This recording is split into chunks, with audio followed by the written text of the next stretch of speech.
Hi, my name's Rock Higgins. This is Viper Tactical Training, bringing you news, information, knowledge and training to keep you safe, whatever your situation. This is my second attempt at this video. First one took 20 minutes, way too long, too much information, droned on a bit. So this is going to be the new format, lots of information, short amount of time. So we're looking at about 12 minutes. I'll keep an eye on the time there. So that's the new format. So pay attention, sit up, look in, let's get to it. CBRNe, chemical, biological, radiological, nuclear, explosive, WMDs, weapons of mass destruction, specifically biological attacks. This is a response video to a question posed by Sarge from Prepping with Sarge, where he asked, what would you do in the event of a biological attack? Really interesting question. It's a bit different from what would you do in a chemical attack. And I'll maybe do a follow-up video in that response. But I normally scroll down the comments, get a bit of a gist of what people are saying. Came across one comment which made me laugh was, I'm going to go home, one guy said. So whether he knows about chemical attacks, biological attacks, biological weapons, I don't know. So I might reply to that, see what he says. But it was quite funny because it's exactly what people are going to do. They're going to carry on with their daily life because you're not going to know that a chemical attack, a biological attack is happening. And when we're looking at biological weapons, we're looking at hundreds and hundreds of different variants because there are hundreds of bacteria, hundreds of viruses, parasites, fungi, toxins around, which they're all made from. They either are natural in our environment or they're being produced as in toxins, much like ricin from castor beans, where we're looking at man-made from the environment there. I'm going to bring in something, one of the main worries that I have shortly. But let's look at some of the different things where they can be, how they can be released. So we're looking at aerosols, liquids, powders, and we've all seen, I'm sure you guys in the States have seen or aware of all the anthrax letters that were sent. And anthrax has been sent to people from like 1970 up until, the modern times, 2020, I think, or maybe a little bit later. So, white powder in envelopes. So we're looking at aerosols, powders, liquids, but some of it can also be put into a paste as well. One of the things in the UK over the last 2 years, 3 guys have been arrested and are now in jail. 2 for producing or trying to produce ricin. So 2 Islamic jihadists trying to produce ricin over the last couple of years. 1 Islamic jihadist, a PhD student, trying to weaponize biological weapons into a aerosol and drone format for use in the UK. So pretty dangerous. So that threat is there since 2010. So it was massive. Biological weapon threat was massive in the early part of the 2000s, especially after the Iraq War 2003 with Saddam Hussein and his weapons of mass destruction, which he supposedly had. It was all over the place. Everybody was talking about biological weapons. Since 2010, it's gone silent. Hardly anything. I think I saw one or 2 posts from 6-7 months ago, maybe a couple from a couple of years ago, and then going back even further, but it was all over the place from 2003 to 2010. It's sort of gone off the radar, but it is a threat there, and I will be talking about this on the webinar I'm doing next month, which I'll have a short interlude for about 30 seconds where I'll tell you about the webinar, which you can join and get more information on biological and chemical attacks. So the threat is there, but I've got a bigger concern than those 3 that I've just given you as an example. And so we've always had countries making these types of weapons, bioweapons, either for offensive or defensive use. I'm old now, or well, I'm older, should I say. So I've got the telltale sign of my smallpox vaccination. So smallpox was eradicated 1970s, 80s, depending on which country you were in now. So if you were born after the 80s, you probably don't have smallpox vaccination.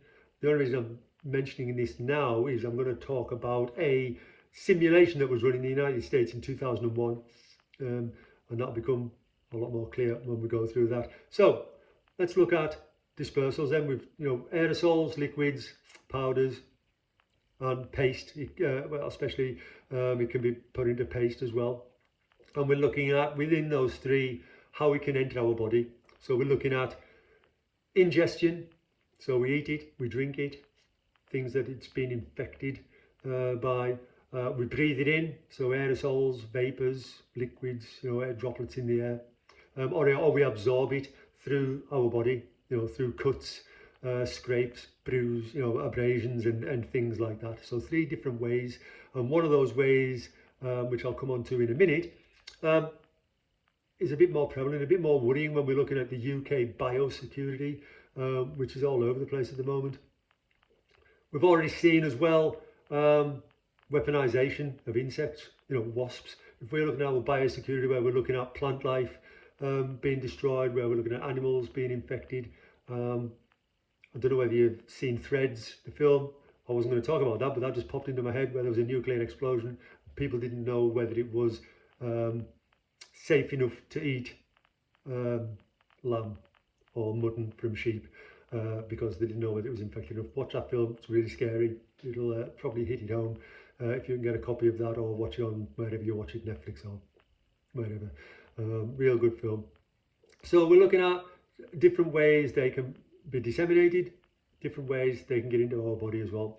We've also got different categories. So much like chemicals, we've got different levels of mortality, lethality, persistence, how long it's going to last around our area.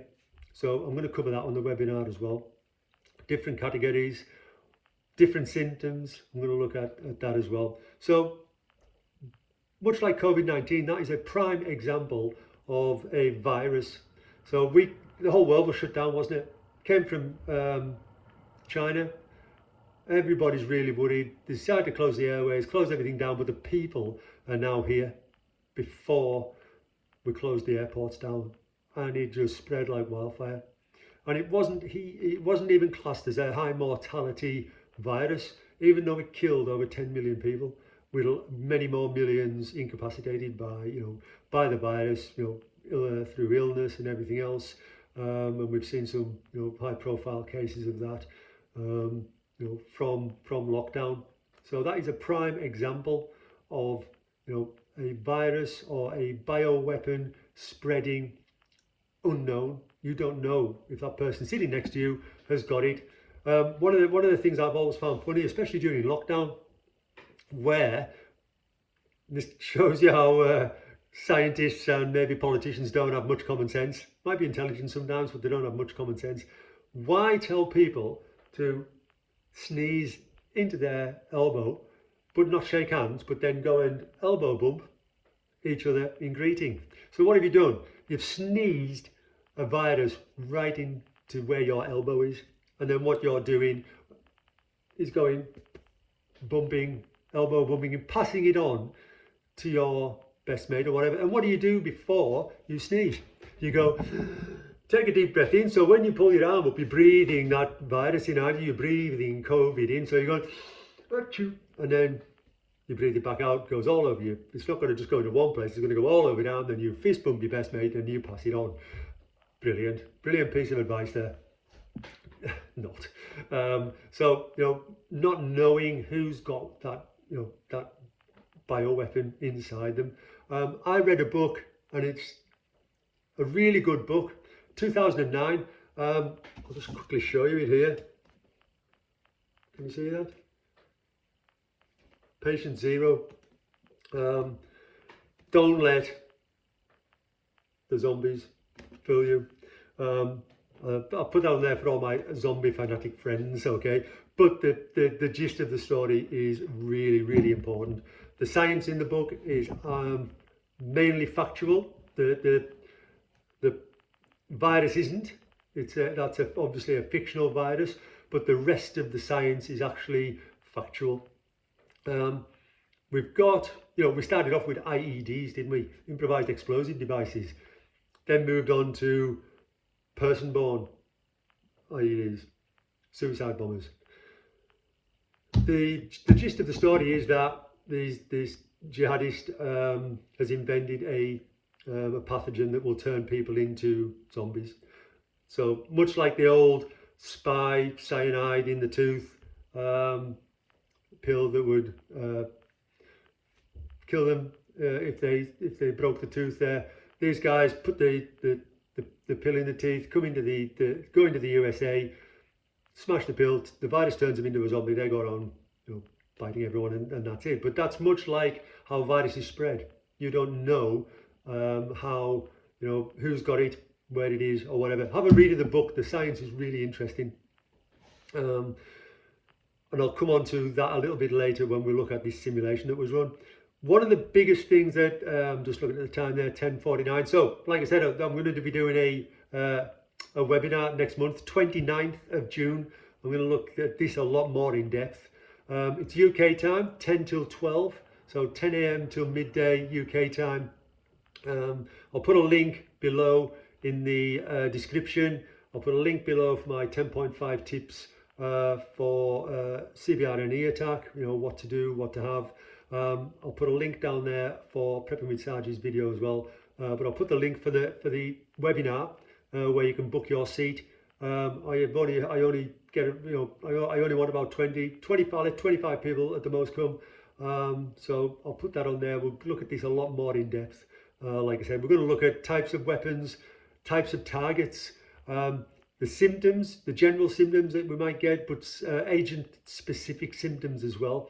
We'll look at protective equipment, decontamination, immediate decontam, what we look at once the threat's gone, how we decontam our homes, or how we batten down the hatches, how we secure them from biological attacks as well. So we're going to look at that, and I'll put all that information. Hope to see you there on the website. I'll put the information to book your place on the website. So I hope to see you on the webinar then. One of the biggest threats to the UK, and I'm just looking now, 12 minutes 14, a couple of minutes more. 60 tons of unregistered meat was stopped in the UK this year. January to March, 60 tons of unregulated meat. Most of that coming from Europe and Africa.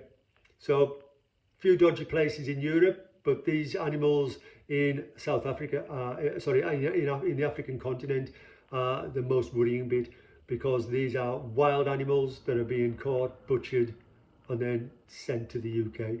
Now, these are being bought under the pretext of for home use, for personal use, but then they're being sold on the open market, on the streets, in shops. These animals have TB, can have anthrax, can have cholera, and can have I can't remember the last one, but I think that's enough. TB, anthrax, cholera, I think that's enough, isn't it? And they're coming in illegally, so you can do the maths. 60 tons stopped, so let's say average 20 tons per month. If you've got over 240 tons of illegal, unregulated meat coming into the country that has the potential to be a carrier of one of those pathogens there, big worry is somebody's going to eat something that's been infected and start infecting other people. The other way, less worrying, but still, it's there, is that jihadists get to know about this, can find out where those shipments are coming in and infect one of those shipments. So it's going to poison people again.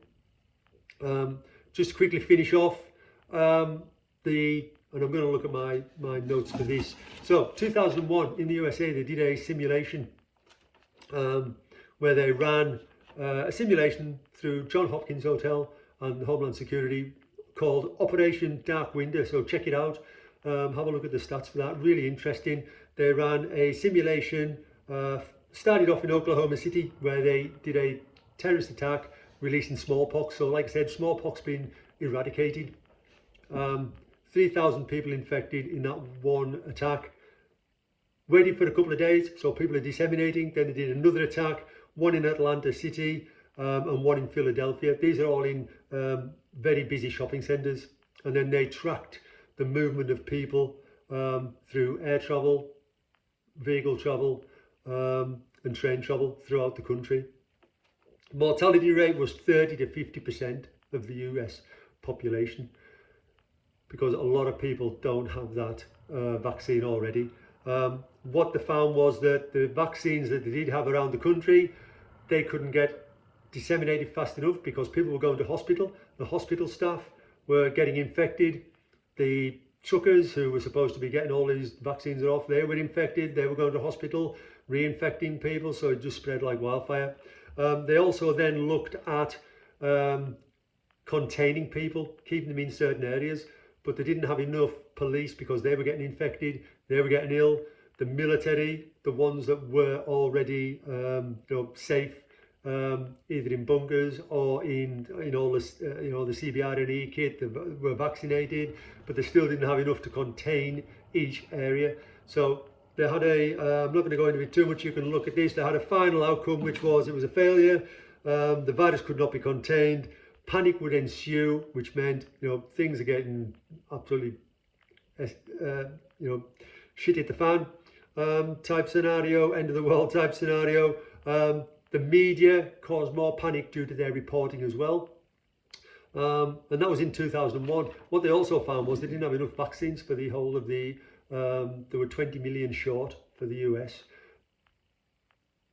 I think I'm going to stop it there now because I'm going on to just over 16 minutes. Anyway, I think that'll do for now. Please, if you want more information, come and join the webinar. I'll see you then. Okay, my name's Rock. Stay dangerous.